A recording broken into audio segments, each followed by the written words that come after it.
নমস্কার বন্ধু, কেমন আছো সবাই? আশা করি সকলেই ভালো আছো। গোবিন্দ স্টাডি সেন্টারের নতুন আরেকটি ভিডিওতে তোমাকে জানাই স্বাগতম। আজকের ভিডিওতে আমি দেখাবো এইচএসসি অর্থাৎ একাদশ ও দ্বাদশ শ্রেণীর আইসিটি বইয়ের তৃতীয় অধ্যায়ের প্রথম অংশ, যে সংখ্যা পদ্ধতি যে অধ্যায়টি রয়েছে, সেই অধ্যায়টির সংখ্যা পদ্ধতি বা নাম্বার সিস্টেম কি, তা এই ভিডিওতেই আমি তোমাকে বোঝানোর চেষ্টা করব। সম্পূর্ণ ভিডিওটি মন দিয়ে দেখলে অবশ্যই তুমি সংখ্যা পদ্ধতি কি খুব সহজেই বুঝতে পারবে। তো চলো আমরা মূল ভিডিওটি শুরু করি।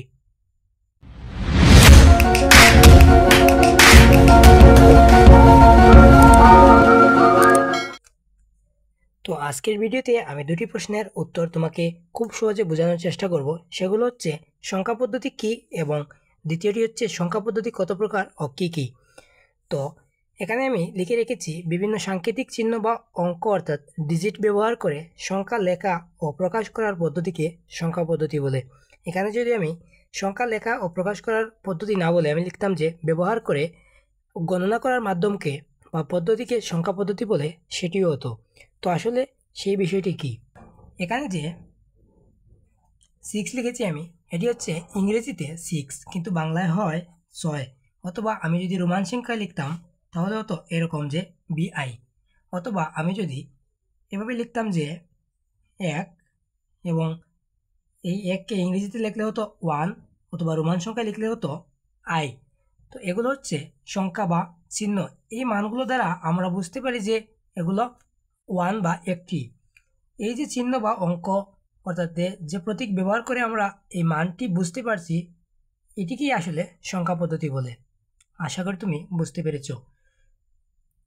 যে কোনো মান অর্থাৎ এরকম একটি প্রতীক যদি আমি লিখি, সেটিও একটি প্রতীক এবং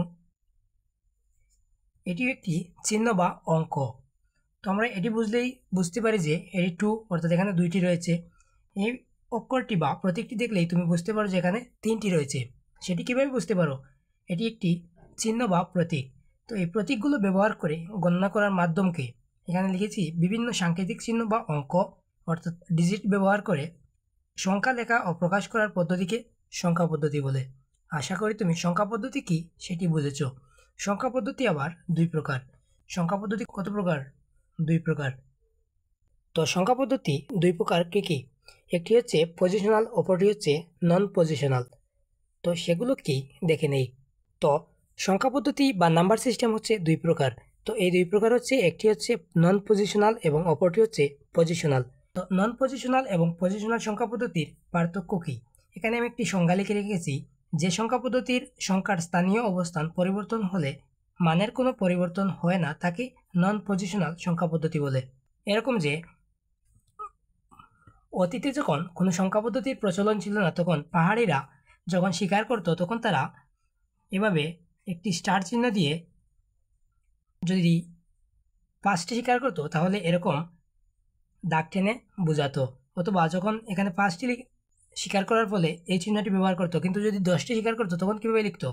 তখন এটিকে অন্যভাবে লিখতো, এরকম অনেকগুলো দাগ দিয়ে 10টি চিহ্ন বোঝাতো। তো যখন 20টি করতো তখন কী বোঝাবে? তখন এরকম 2টি দাগ দিয়ে 20 বোঝাতো। তো এরকম মিশরীয়রাও একটি পদ্ধতি আবিষ্কার করেছিল যে যখন একটি শিকার করতো বা এক গণত তখন তারা এক দাগ দিত, এবং যখন 2 গণত তখন তারা 2টি দাগ দিত। এবার আমাকে বলো তো, এই 2টি দাগের মধ্যে আমি যদি একটিকে এই পাশে এবং অন্যটিকে এই পাশে লিখি, এগুলোর কি কোনো মানের পরিবর্তন হয়? কোনো পরিবর্তনই হয় না, 2ই থাকে। এবং 3 লেখার জন্য তারা 3টি দাগ টানতো, 4 লেখার জন্য 4টি দাগ টানতো।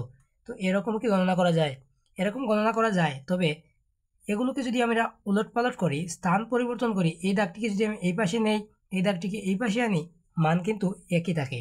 কিন্তু এখানে দেখো তো, আমি যদি 1 লিখি এবং এখানে 2 লিখি, এখানে কত হয়েছে বলতে পারবে? হ্যাঁ, আমরা অবশ্যই জানি এখানে 12 হয়েছে। তো এবার যদি এই সংখ্যাটিকে আমি 2 এবং 1 লিখি, এই মান এবং এই মান কি একই? অবশ্যই একই নয়। যেহেতু স্থানের পরিবর্তনের কারণে মানের পরিবর্তন হয়েছে, সেটি হচ্ছে পজিশনাল। কিন্তু এখানে দেখো তো, মানগুলো পরিবর্তন হচ্ছে না। স্থান যতই পরিবর্তন করি না কেন, মানগুলো একই রকম থাকছে। তো মান যখন একই রকম থাকবে তখন তাকে বলা হয় নন পজিশনাল। এবং স্থানের পরিবর্তন হলে মানের যে পরিবর্তন ঘটে, এখানে দেখো তো শুধু 2 ছিল, 2 এবং এখানে 1-এর মান হচ্ছিল 10, কিন্তু এই মানটিকে পরিবর্তন করার কারণে এই 2 এর মান হয়ে গেছে 20 এবং 1 এর মান হয়েছে একই, অর্থাৎ এখানে হয়েছে 12 এবং এখানে হয়েছে 21।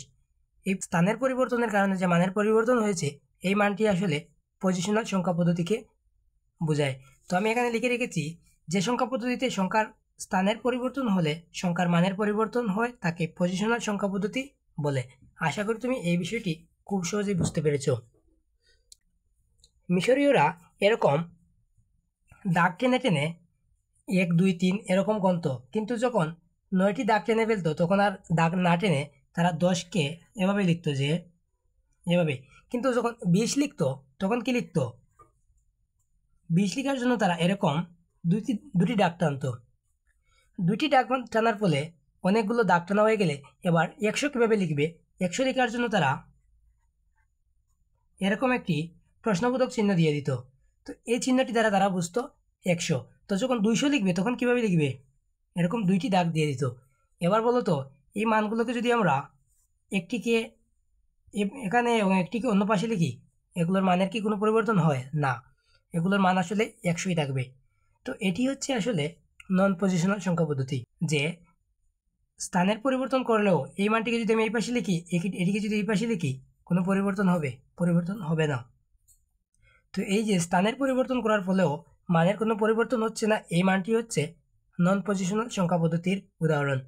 এবং এই যে 5 লিখলাম এবং এখানে আমি 4 লিখলাম, 4 এবং 5 এটি হচ্ছে আমাদের একক, অর্থাৎ এককের স্থানে রয়েছে এবং এটি রয়েছে দশকের স্থানে।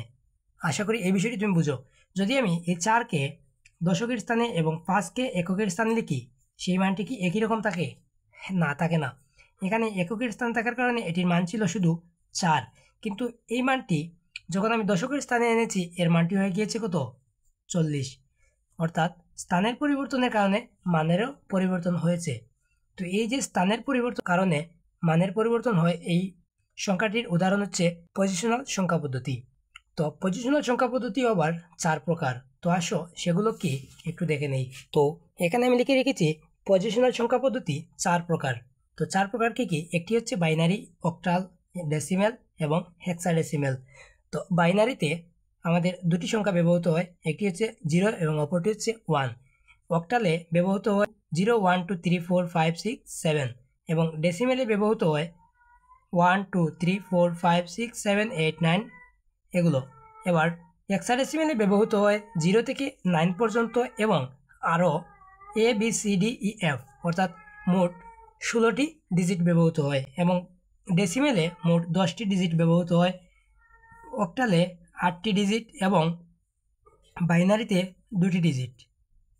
এবং হেক্সাডেসিমেলে এখান থেকে 0 থেকে 9 পর্যন্ত, অর্থাৎ 0 থেকে 9 পর্যন্ত 10টি ডিজিট ব্যবহার করার পরেও আরও 6টি ডিজিট এক্সট্রা নিতে হয়। তো এটি হচ্ছে হেক্সাডেসিমেলের মোট সংখ্যা হচ্ছে 16টি বা 16 লিখতে পারি আমি। তো এখানে দেখো তো, যে সংখ্যা পদ্ধতিতে যতগুলো সংখ্যা ব্যবহৃত হয়, অর্থাৎ মোট যতগুলো অঙ্ক বা চিহ্ন ব্যবহৃত হয়, সেই সংখ্যাকে সেই পদ্ধতির বৃত্তি বলা হয়। তো আসো আমি বৃত্তি বা বৃত্তির সংখ্যা কি সেটি এখানে লিখে দেখাই। কোনো সংখ্যা পদ্ধতির বৃত্তি বলতে ওই সংখ্যা পদ্ধতির মোট ব্যবহৃত অঙ্ক বা প্রতীকসমূহের সংখ্যাকে বোঝায়। আশা করি তুমি বিষয়টি বুঝতে পেরেছো, যে আমি যদি এখানে একটি সংখ্যা পদ্ধতি আবিষ্কার করি, যে সংখ্যা পদ্ধতিতে সংখ্যা হচ্ছে 0, 1, 2, 3, 4, এখানে মোট কতগুলো সংখ্যা রয়েছে একটু বলো তো? এখানে মোট সংখ্যা রয়েছে 5টি, অর্থাৎ এর বৃত্তি হবে 5। এই সংখ্যা পদ্ধতির বৃত্তি কত হবে? 5। এবার আমি যদি এরকম একটি সংখ্যা লিখতাম 0, 1, 2, 3, 4, 5, 6, এখানে মোট সংখ্যা কতটি সংখ্যা রয়েছে বলতে পারবে? হ্যাঁ, এখানে সংখ্যা রয়েছে মোট 7টি। তো এর বৃত্তি হবে 7। এর বৃত্তি কত হবে? 7 হবে। অর্থাৎ কোনো সংখ্যা পদ্ধতিতে মোট যতগুলো অঙ্ক বা চিহ্ন ব্যবহৃত হয় সেই সংখ্যা পদ্ধতির সমষ্টিকে বৃত্তি বলা হয়। আশা করি তুমি এতটুকু বুঝতে পেরেছ। এতটুকু যদি তুমি বুঝতে পারো তাহলে তোমার নাম্বার সিস্টেম বা সংখ্যা পদ্ধতি বুঝতে আর কোনো কিছুই বাকি নেই। তো এই ছিল আজকের ভিডিওটি কেমন হয়েছে অবশ্যই বলতে ভুলবে না, এবং যদি ভালো লাগে ভিডিওতে একটি লাইক দিয়ে চ্যানেলটি সাবস্ক্রাইব করার অনুরোধ থাকবে। এবং পরবর্তী ভিডিওতে আমি আলোচনা করব কিভাবে একটি সংখ্যা পদ্ধতি থেকে অপর আরেকটি সংখ্যাতে রূপান্তর করা যায়। তো এত সময় সাথে থাকার জন্য ধন্যবাদ।